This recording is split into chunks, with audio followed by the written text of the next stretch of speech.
Alors là, on est sur une entreprise, c'est dans le BTP, principalement B2C, 80% B2C, même s'ils ont des petits contrats, enfin des petits contrats, des contrats intéressants quand même avec des collectivités et autres. Voilà.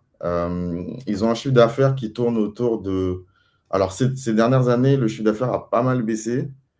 En fait, il m'a expliqué, le cédant, que de 2020, 2021, 2022, c'était ses meilleures années, mais qu'en principe, il est plutôt sur du 1,8 million.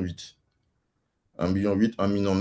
Et du coup, il m'a envoyé les bilans enfin, du coup, de ces années-là, 2018-2019.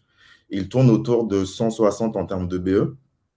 Donc, bon, en vérité, on retombe sur un EBE, là, sur l'année 2024-2025, qui est, voilà, qui est autour de 160.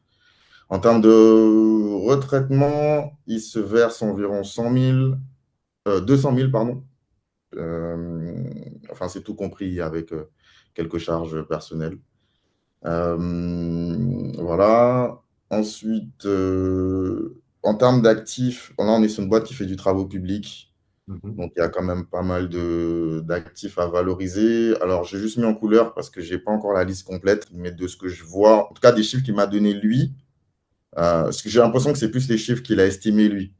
Je préfère, bon, je n'ai pas encore la liste vraiment détaillée, complète avec les vrais chiffres, mais en tout cas, il y a moyen de faire de la BL. Il y a une super bonne trésorerie, je trouve, pour ce type de boîte. Voilà, donc le BFR est quand même assez bas.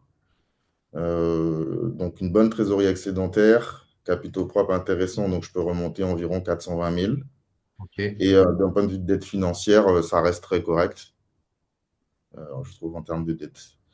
Donc à la base, il en voulait 1,3 million. J'ai dit non. On a discuté, on est arrivé sur 925 000. Alors, sur ce deal, il a quand même il a un intermédiaire, enfin, un intermédiaire, non, il a quelqu'un un avocat, quoi, avec lui, qui le conseille.